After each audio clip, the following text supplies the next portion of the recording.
오늘은 창세기 19장 말씀입니다. 소돔과 고모라의 멸망, 그리고 롯과 두 딸이 살아남아서 결국 모압 족속의 조상이 되고 또 암몬 족속의 조상이 됐다. 그래서 모압 족속과 암몬 족속의 어떻게 보면 어떻게 시작됐는지에 대한 전설을 얘기하고 있습니다.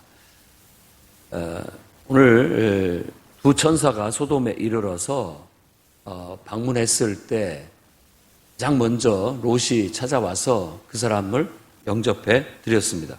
근데 이 이야기가 앞에 세 사람이 왔을 때 아브라함이 그들을 영접하는 거하고 같습니다. 이 사람들이 어떤 의미에서 이 신앙을 가진 사람으로서 같은 어떤 모습을 갖고 있습니다.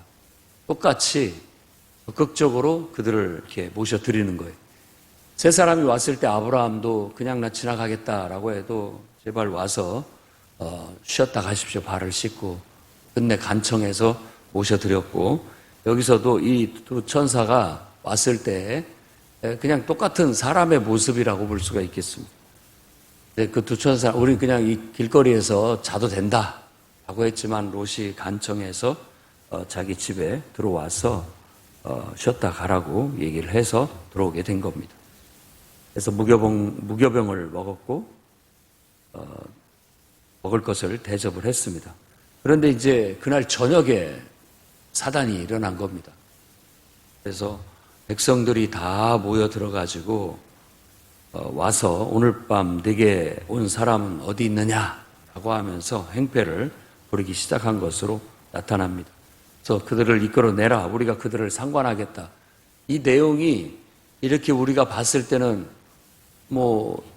새로운 사람이 왔으니까 그 사람에 대해서 좀 알려고 그러나 아무리 좋게 생각을 해보려도 그렇게 얘기를 하는데, 실제 우리가 읽어내지 못하는 만큼 이 말은 이 소돔이라는 땅이 그만큼 굉장히 타락했다, 혹은 도덕적으로 굉장히 문란하고 제멋대로다, 아주 악하다라는 것을 이 문맥을 통해서 알 수가 있습니다.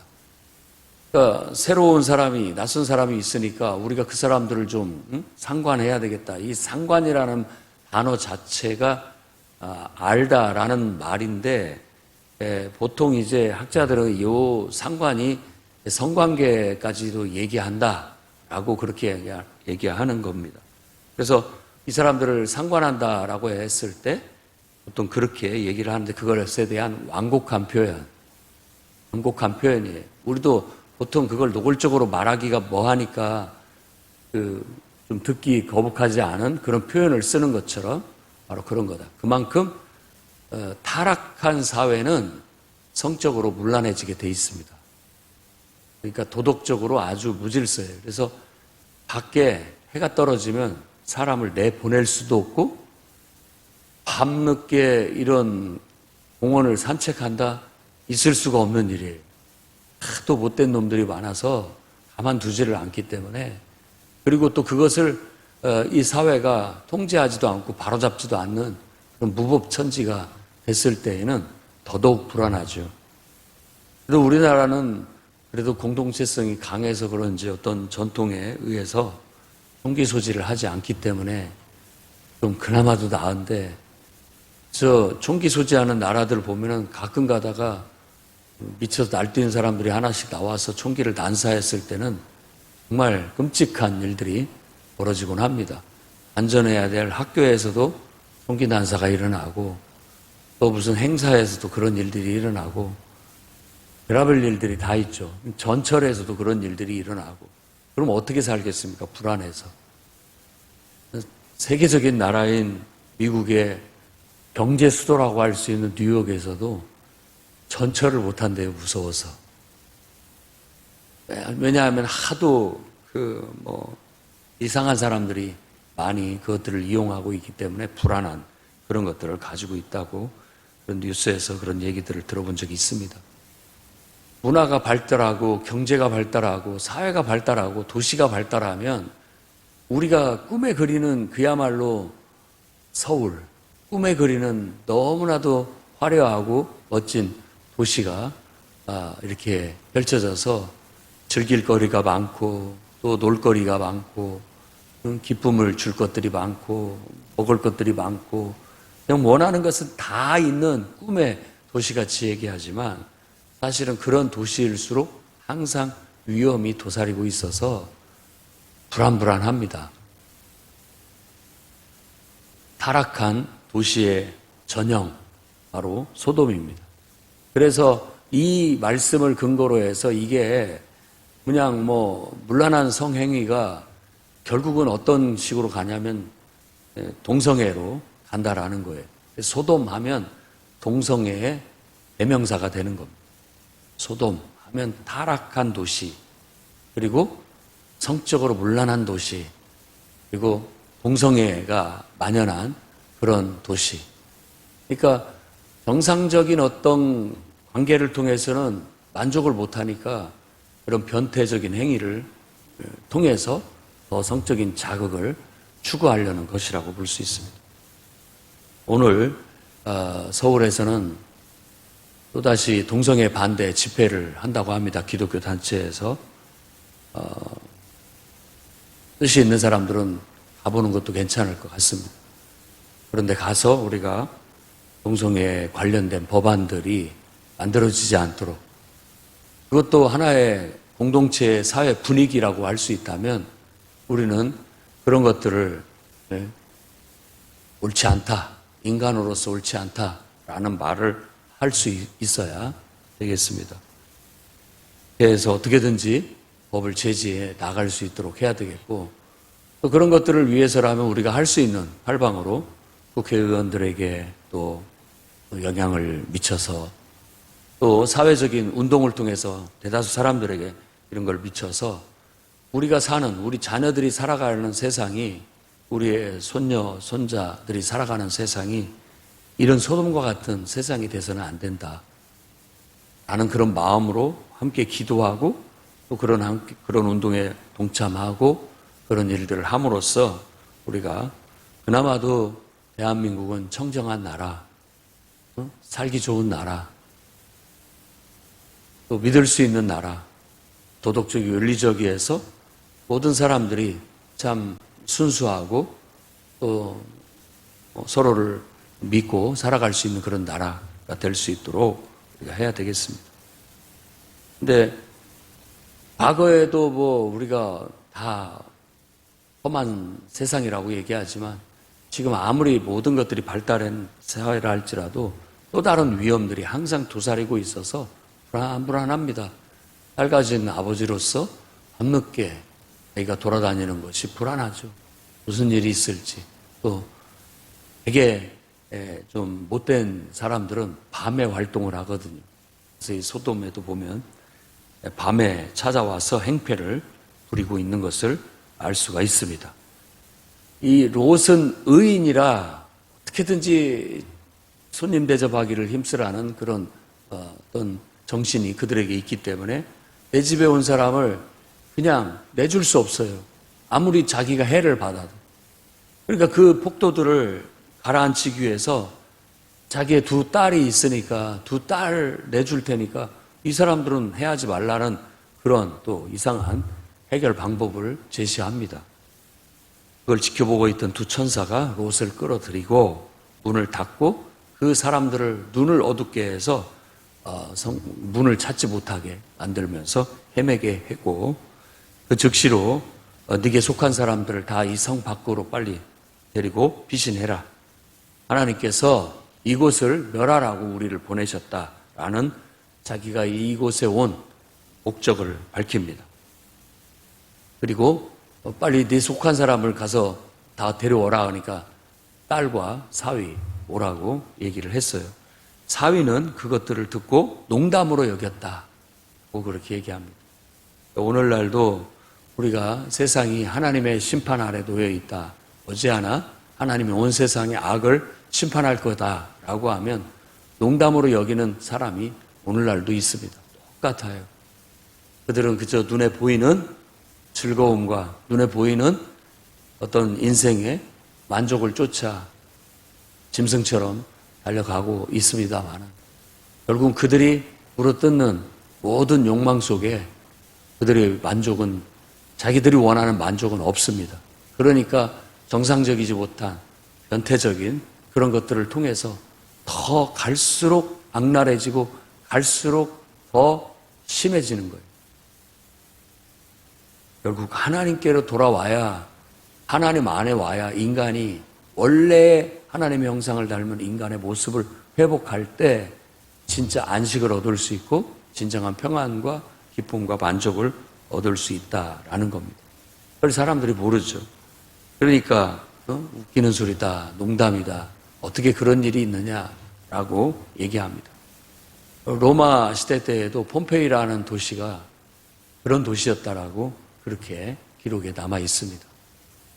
너무 부유한 도시, 늘 흥청망청 먹고 마시면서 즐기는 그런 도시였는데 화산 폭발로 인해서 하루아침에 그 도시는 그냥 흔적도 없이 사라져 버렸어요.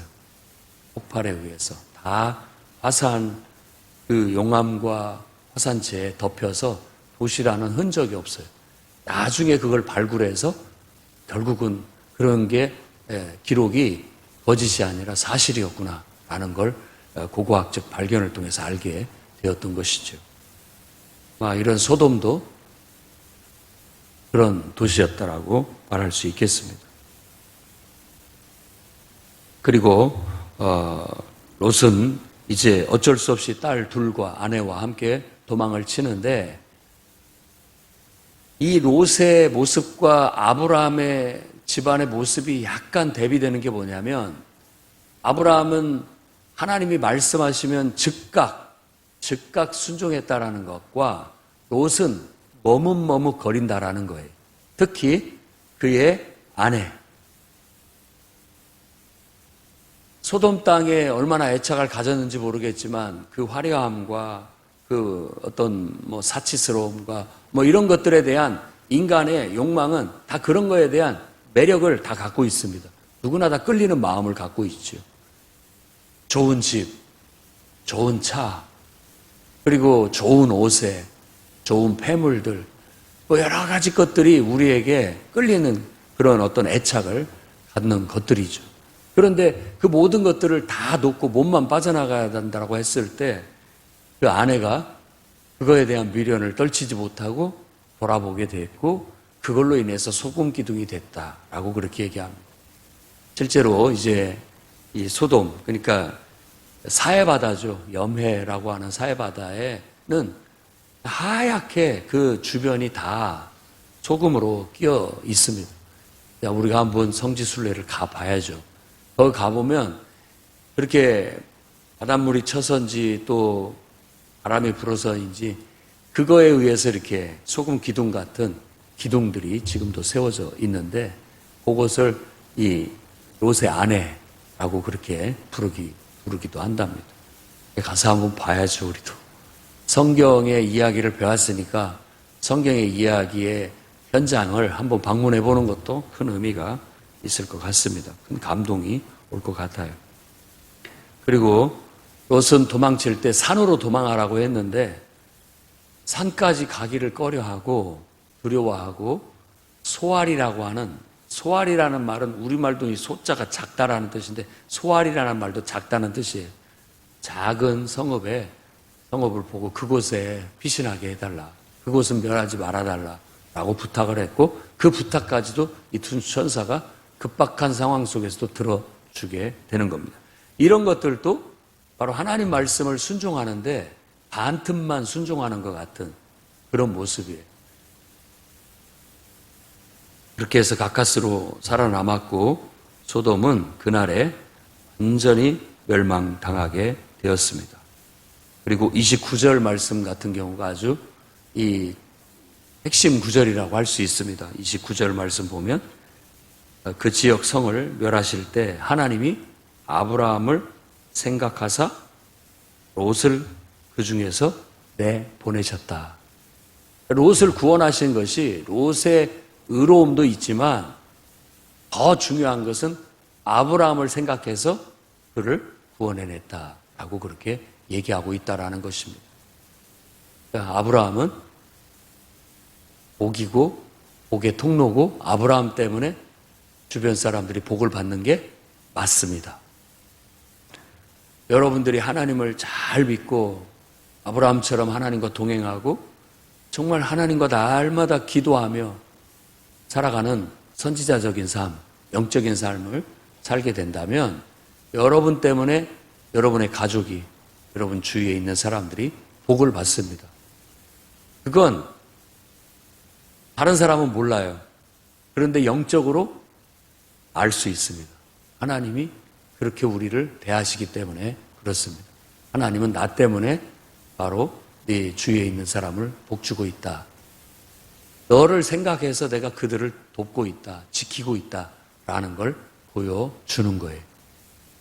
롯의 신앙이 아브라함을 떠나는 것을 그 선택을 했을 때부터, 이 소돔 땅을 선택을 했을 때부터 그 땅이 그때는 그렇게 악하지 않았지만 굉장히 부유하고 화려한 그리고 그런 도시였다고 말하고 있습니다. 그러니까 우리가 부유함을 쫓아가고 화려함을 쫓아가고 사치를 쫓아가고 어떤 세상적인 쾌락과 어떤 그런 부귀영화를 쫓아가게 된다면은 어떤 의미에서 우리가 그것이 갖고 있는 세상이 갖고 있는 악을 보지 못하고 선택한 것이에요. 그 이면에는 항상 악이 도사리고 있다는 걸 그냥 알아야 됩니다. 세상의 모든 부귀영화 밑에는 악이 도사리고 있다. 세상의 사치와 그 화려함 속에는 항상 악이 도사리고 있다. 결국 그것이 적절히 통제되지 못하는 순간 그것들은 튀어나오게 되고 마치 무적행을 뚜껑을 열고 튀어나온 것 같이 튀어나와서 온 세상을 괴롭히게 되는. 그래서 이 롯은 슬픈 의인의 대명사가 됩니다. 베드로후서 2장 8절에 롯을 인용하면서 그 당시 베드로가 그 편지를 쓸 때에도 바로 그 시대가 흉흉했어요. 왜냐하면 네로 황제가 그냥 미쳐 날뛰는 그런 시대였기 때문에. 그런 시대일수록 의인이 핍박을 받는다. 우리 의인 롯도 그래서 그 악한 세상 속에서 의로운 삶을 살기 위해서 무진장이 핍박을 받았고 슬픈 인생을 살았다라고 말합니다. 예수님께서도 이 소돔성의 멸망을 언급하면서 갈릴리에서 사역을 할 때, 복음을 전할 때 갈릴리 지역의 도시들을 향해서 외친 말이에요. 내가 그렇게 복음을 전하는데도 회개하지 않는 그들을 향해서 심판날에 소돔과 고모라 땅이 이 도시, 이 성보다도 더 견디기 쉬울 것이다. 너희들은 소돔과 고모라보다도 더 큰 심판을 받게 될 것이다. 라는 그런 말입니다. 예수께서 복음을 전했을 때. 그래서 오늘날도 똑같습니다. 예수 그리스도의 복음을 전했을 때 그 복음을 받아들이지 않는 자들은 이 소돔과 고모라보다도 더 무서운 심판을 받게 될 거라는 것입니다. 엄위한 말씀이에요. 사람들은 그것을 롯의 사위처럼 농담으로 받아들일지 모르지만 우리는 진리의 말씀을 외쳐야 되고 누군가는 그 진리의 말씀을 듣고 마지막 때의 무서운 심판을 면할 수 있고 구원받을 수 있다라는 겁니다. 암행어사 출두야라는 춘향전의 이야기 속에서 그래도 그 탐관 오리들 다 거기에 뭉쳐서 같이 잔치상을 베풀고 먹고 마실 때 대중에는 그래도 의인들이 있습니다. 암시가 담긴 심판의 암시가 담긴 죄의 실상을 담긴 시를 써놓고 가니까 그걸 보고 어떤 사람은 가책을 받고 거기를 피하게 되는 거죠. 다 그 잔치 자리에 함께 할 수 없어서 나갑니다. 의인들은 피하는 거예요. 그러나 그거 알아보지 못한 사람들은 거기 있다가 다 결국 암행어사에게 때려잡히는 그런 하나의 극의 장면처럼 하나님은 반드시 악은 멸하시고 의인은 지키시고 보호하신다라는 겁니다. 여러분은 하나님 편에 속해서 정말 하나님의 보호를 받고 하나님의 축복을 받고 여러분을 통해서 많은 사람들이 구원을 얻고 생명을 얻고 복을 받는 그런 복이 되시고 세상에 복의 통로가 되시기 바랍니다. 우리도 이 땅에 의인으로 살아가는데 어정쩡한 데 속해서 세상에서도 속하고 하나님께도 속하는 그런 롯과 같은 위치에 슬픈 인생을 살지 마시고 확실하게 하나님께 속하려면 확실하게 하나님께 속하십시오. 차든지 더웁든지 해라. 내가 너를 토해내고 싶다 라고 했던 라오디게아와 같은 세상의 부귀와 영화와 사치에 적절하게 발을 두고 있고 또 하나님께도 발을 두고 있는 듯해서 이것도 아니고 이것도 아닌 그런 게 아니라 나는 확실히 하나님께 속해서 하나님만을 쫓아가고 하나님 말씀대로만 살고 하나님의 영광을 위해서만 사는 그런 사람입니다라는 분명한 정체성을 가지고 하나님 한 분만 믿고 나아가는 아브라함의 길을, 그 믿음의 길을, 그 생명의 길을 선택해 가십시오. 그래야 우리가 고난을 해도 고난을 당해도 당당하고 떳떳하고요 보기가 아름답습니다. 좀 어려움을 당하고 좀 어렵게 살아도 그것이 오히려 더 순결하게 보이고 아름답게 보이고 더 귀하게 보이는 칭찬받는 대상이 되는 거예요. 그러나 아무리 내가 하나님을 믿는 의인이라고 할지라도 오히려 세상에 이렇게 반틈 발을 두고 있으면 하나님께서 그래도 그 영혼을 귀하게 보시기는 하지만 그래도 그로 인해서 그 인생이 고난 속에 빠지게 되는 거고 그 고난받는 것을 보고 그렇게 썩 좋은 모습이다 라고 말할 수 없는 거예요. 그러니까 어떤 의미에서 내가 의롭지만 하나님을 믿고 있지만 그 신앙이 내게 펼쳐지는 지금 상황, 돌아가는 어떤 상황을 통제를 못해요. 그것이 그 다음 얘기에 나타나 있습니다. 30절, 38절에 가까스로 살아났어요. 소알 땅에 살아났는데 그 불과 유황이 쏟아져서 그러니까 뭐 화산 폭발이 일어났던 어떻게 됐는지 모르겠지만 그 도시 자체가 완전히 사라져 버렸어요.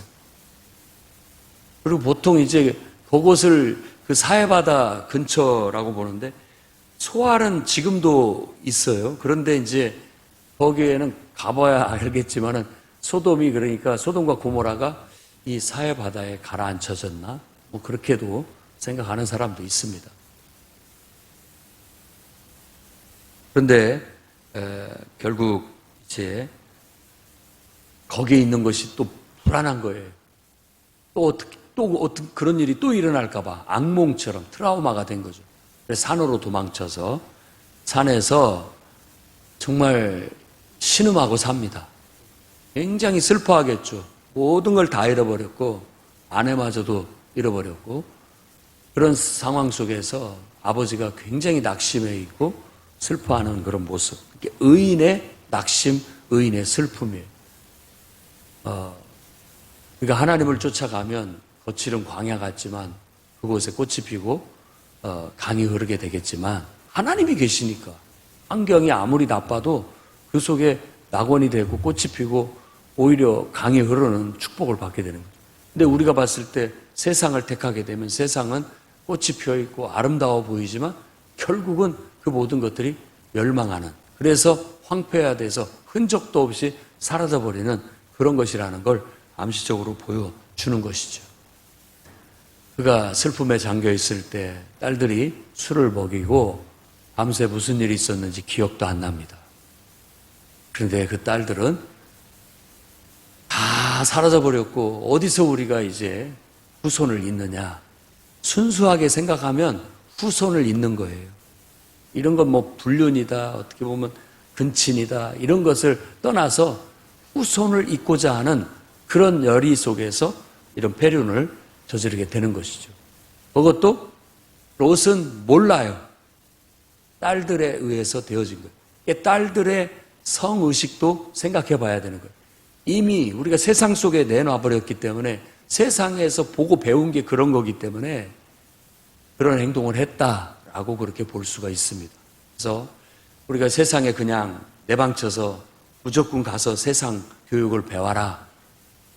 우리가 그걸 통제하지 못하게 된다면 우리 아이들도 세상 사고방식을 배우고 익히게 돼서 동성애 그게 뭐가 잘못이에요? 다 성적 자기 취향이 있는 거 아닙니까? 라고 말하는 거예요. 내가 만일 짐승하고 관계를 갖는 거 내가 너무나 좋아해서 내가 좋아하는데 그게 무슨 상관이냐 너희들이 그렇게 하는 것에 대해서 같은 말이에요. 소아 성애자들이 나는 어린아이가 끌리는데 어린아이가 너무 좋은데 어린아이하고 관계를 하는 게 뭔 문제냐? 내 취향이다. 또 다시 그럴 거라고요. 그러면 그때는 그건 안 되고 이건 된다고 하고 그럴 겁니까? 다 인간의 왜곡된 욕망을 정당화하려는 그런 시도라고 말할 수 있고 지금 이상하게 자유주의 사상은 인간의 원래 전형적인 전통적인 인간의 모습을 자꾸 탈피하려고 해요. 전통적인 가정도 깨려고 하고 결혼 관계도 깨버리려고 하고 자녀 출산 문제도 나중에는 전통적인 지금의 이 순수한 방법으로가 아니라 아마 다른 방법으로도 할 수 있다라고 생각하고 있어요. 그래서 아마 나중에는 우리가 원하는 아이를 어느 우리 지금 보건소 같은 데서 내가 원하는 아이를 거기서 어떤 인큐베이터 같은 데서 키워갖고 분양받을 수 있어요. 그런 모든 것들을 미래의 초석으로 가기 위한 하나의 이 어떤 우리의 금기를 깨고 전통적인 가치를 깨야 그런 것들을 다 할 수 있기 때문에 지금 결혼이라는 것도 동성끼리 왜 결혼이 안 되냐. 뭐 아이를 낳을 수는 없지만은 다른 방법으로 낳아서 내가 데려올 수 있지 않느냐. 입양을 할 수도 있지 않느냐. 뭐 별하별 대리모를 통해서 낳을 수도 있지 않느냐. 옛날에는 생각지도 못한 일들을 과학이라는 이름으로 그 비명 아래 그런 일들을 저지르게 되는 겁니다. 그런데 이런 선택들이 결국 롯의 길이에요. 롯은 비참한 슬픈 인생이 됐어요. 눈에 뻔히 보입니다. 그렇게 살았을 때 정상적인 전통적인 모든 가치를 소홀히 여겼을 때 오게 될 비참한 상황. 나중에는 스스로가 그 상황을 통제 못해요. 롯처럼. 지금 무슨 일이 벌어지는지 몰라요. 자기 딸들을 통해서 이루어지는 일들을 통제하지 못합니다. 그리고 그냥 당하는 거예요. 나중에 그 사실을 알면 롯이 어떻게 얼굴을 들고 살아갈 수 있겠습니까? 그러니까 그런 모든 것들이 의인이라고 했던 이 롯에게는 그냥 슬픈 인생이에요. 참 비참한 인생을 살게 됐다라는 거예요. 선택 하나 잘못함으로 인해서 이렇게 됐다라는 걸 명심하고 또 명심해야 됩니다. 우리가 잘못하면 우리는 믿음의 길을 선택했고 아브라함의 길을 선택했고 그 길이 생명의 길이라고 믿고 그 길로 가야 되지. 롯과 같이 하나님을 믿지만 내가 세상 속에서도 얼마든지 하나님 믿는 사람으로서 거기서도 내 신앙을 지키면서 잘 살 수 있어. 부귀영화도 누리고 하나님도 잘 믿고 그러면 일석이조 아니겠느냐라고 생각할지 모르지만 어느 순간 우리가 통제할 수 있을 때는 가능하지만 내 통제력이 미치지 못했을 때는 악이 나를 밀고 들어와 버리고 내 통제력이 먹히지 않는 상태에서 제멋대로 되는 거예요. 그러니까 지금 롯이 그 도시 사람들이 몰려왔을 때도 통제 불가였거든. 롯의 힘으로 그걸 막을 수가 없었어요. 지금 두 딸과 함께 살아남았을 때도 두 딸에 의해서 자기는 통제하지 못하게 그 모든 일들이 벌어지고 있다라는 거예요. 어느 순간 우리도 힘이 빠지게 되고 또 우리가 통제력을 잃어버리게 되면 아니 이러면 안 되는지를 알면서도 힘이 미치지를 않아요. 그냥 지켜볼 수밖에 없는 거예요. 그것의 안타까움, 그것의 슬픔, 그것의 비참함을 롯이 지금 겪고 있다라는 거예요. 그러니 여러분 절대 기준을 낮추면 안 됩니다. 여러분 스스로가 약해지면 안 돼요. 죽는 그 순간까지 끝까지 신앙적인 통제력을 가져야 됩니다. 그래야만 이게 무너지지 않아요. 끝까지. 살아있는 한, 호흡이 있는 한 찬양하고, 호흡이 있는 한, 생명이 있는 한, 기력이 있는 한 말씀을 전하고 하나님 말씀대로 신앙 안에서 순종해서 사는 삶을 아무리 힘들고 어려워도 끝내 해내야 됩니다. 안 그러면 악이 밀고 들어오니까.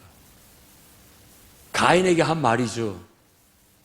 죄는 너를 원하나 너는 죄를 다스려라. 네가 선을 행하지 않으면 악이 너를 밀고 들어온다 라고 말했어요. 내가 선으로서 빛을 비춰내지 못하고 끝끝내 하나님을 선택하고 끝끝내 하나님 말씀을 쫓아가려는 분명한 포기하지 않는 신앙의 정신을 순교자적인 마음으로 끝까지 외쳐야 주변에서 나를 따라오고 내 통제력이 먹히지. 그래 편한 대로 해라. 내 좋을 대로 해라. 네가 마음 내키거든 교회 와라. 이렇게 내놓으면 여러분 통제력을 완전히 벗어나서 이제 나중에는 제멋대로 되고 그걸 뻔히 보고 있으면서도 내가 아무 힘도 아무 영향력도 행사할 수가 없어요. 나는 그저 죽은 사람 같아요. 제멋대로들 합니다.